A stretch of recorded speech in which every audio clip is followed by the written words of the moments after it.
Selamat sejahtera cikgu ucapkan kepada semua pelajar yang dikasihi, semoga semua dalam keadaan yang sihat.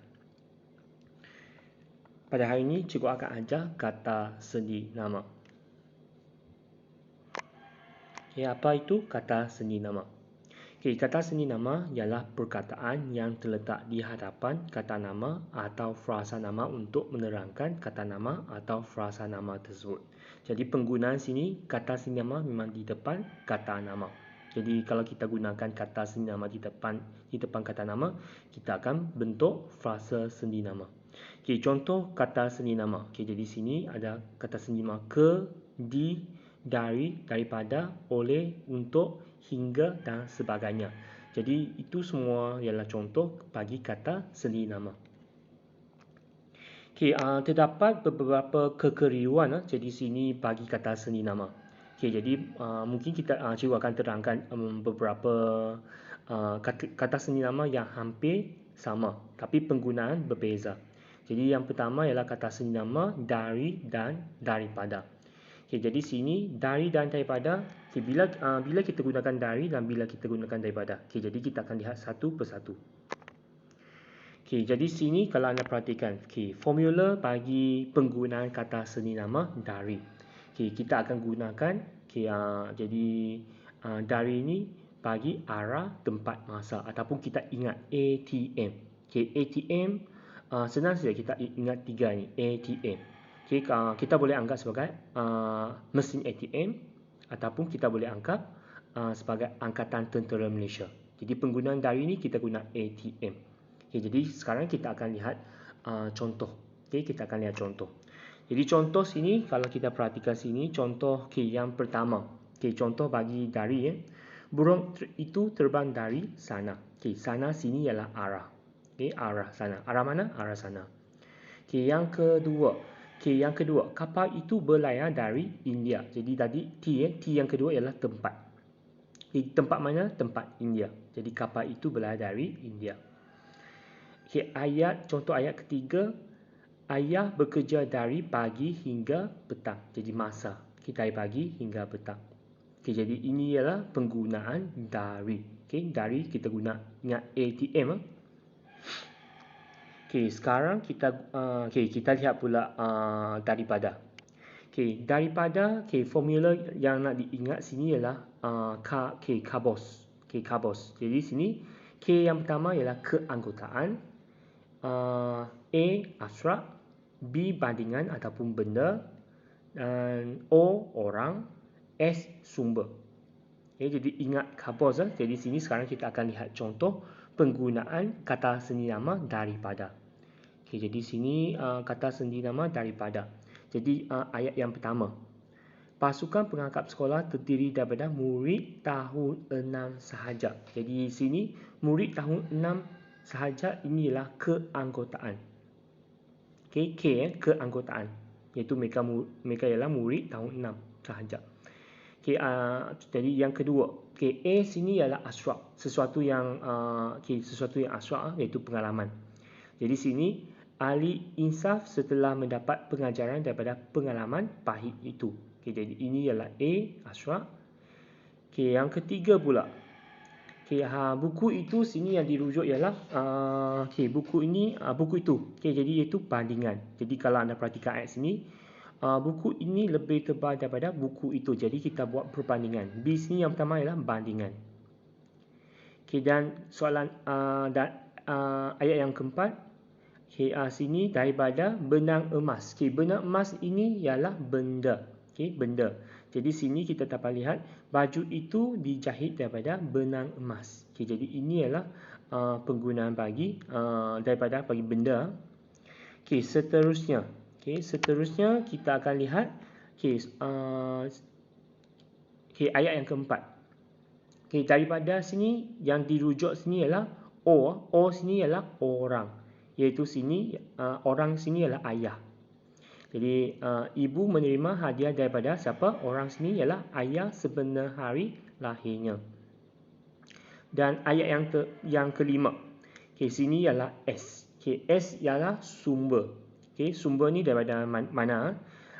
Jadi sini tas tangan ibu diperbuat daripada okey, kulit buaya. Jadi sini ialah okey, daripada apa. Jadi kita boleh gunakan pelbagai jenis ayat lah. Okey, maksud kita merujuk pada okey, benda tu diperbuat daripada apa.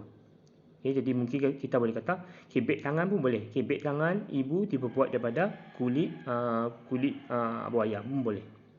Okay, jadi sini kalau bagi pelajar kalau keliru dengan penggunaan daripada, kita ingat hanya penggunaan dari dah cukup. Okay, iaitu kita ingat ATM dah cukup.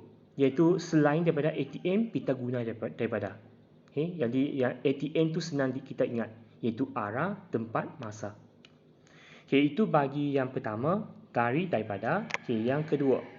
Okay, penggunaan yang kedua yang hampir sama ialah kata seni nama di dan ke. Jadi di dan ke, okay, kita lihat terus formula. Formula bagi di. Okay, di yang dirujuk sini ialah arah dan tempat. Okay, jadi sini okay, kita boleh anggap penggunaan di ini menunjukkan objek tidak bergerak ataupun sudah tiba. Okay, jadi sini kita ingat AT, iaitu aku tahulah. Ataupun aku tahu. Okay, jadi itu yang cara kita ingat. Okay, AT. Okay, jadi sekarang kita lihat contoh. Okay, contoh bagi ayat, bagi D. Okay, aku, AT, aku tahulah. Jadi sini A, okay, ada serumpun serai di belakang rumah. Jadi sini A yang dirujuk sini ialah okay, arah. Okay, jadi arah di sini di mana? Iaitu di belakang rumah. Okay, jadi itu A yang pertama, iaitu di tempat mana? Di arah belakang. Okay, bagi yang kedua. Okay, yang kedua sini ialah tempat. Okay, jadi tempat sini kami bercuti di mana? Di Pangkor pada tahun lalu. Jadi ditulis okay, di memang ditulis jarak dengan arah dan ataupun tempat. Sebab di sini bukannya imbuhan. Jadi kalau imbuhan kita akan tulis bercantum. Jadi di sini adalah kata seni nama, kita mesti tulis ataupun kita mesti eja jarak. Okay, jadi itu bagi kata seni nama di. Jadi jangan keliru. Okay, sekarang kita akan lihat pula ke. Okay, ke sini kita ingat ke apa? Ketam. Okay, ketam. Jadi sini T ialah tempat, A arah, M masa. Jadi jangan keliru lah, kita tak gunakan lagi ATM, kita guna ketam. Tadi yang di depan tu dari kita guna ATM kan. Jadi sini ke ni kita guna ketam. Okay, jadi ketam, jangan keliru. Jadi ke menunjuk keadaan yang masih bergerak. Jadi yang masih bergerak. Jadi sekarang kita akan lihat contoh bagi kata seni nama ke. Jadi kata seni nama ke, jadi kita lihat ayat yang pertama. Okay, tempat. Kereta api bergerak meninggalkan Gemas menuju ke Kelantan. Jadi tempat sini masih bergerak, iaitu ke Kelantan. Okay, ayat yang kedua, mereka berlari dengan pantas ke hujung padang. Jadi sini arah mana? Ke hujung sana. Okay, hujung padang, iaitu sini mereka masih bergerak. Okay, jadi itu ialah A dan M. Bengkel itu ditunda ke bulan hadapan dari segi masa. Okay, jadi bila? Ke bulan hadapan. Okay, jadi ini adalah penggunaan bagi kata seni nama ke. Okay, sekarang kita akan lihat pula yang ketiga. Okay, yang ketiga ialah kata seni nama okay, pada dan kepada. Okay, jadi ramai pelajar yang keliru iaitu penggunaan pada dan kepada. Okay, jadi sekarang kita akan lihat penggunaan. Okay, pada, bila kita gunakan pada. Okay, pada kita gunakan, okay, jadi untuk situasi ini, okay, kita lihat masa. Okay, jadi yang pertama masa. Yang kedua, okay, manusia. Okay, manusia atau haiwan apabila didahului dengan ada. Jadi ada, kita akan guna ada pada. Okay, yang ketiga, menunjukkan tempat bagi sesuatu perbuatan kata kerja. Jadi ada tempat, ada kata kerja. Jadi ingat sini adalah M-A-T-K-K. Okay, M-A-T-K-K. Jadi sini okay, jadi kita ingat M-A-T-K-K saja. M-A-T-K-K. Okay, jadi sini sudah pada, kita akan lihat contoh ayat. Okay, jadi sini M-A-T-K-K. Jadi yang pertama kita lihat sini.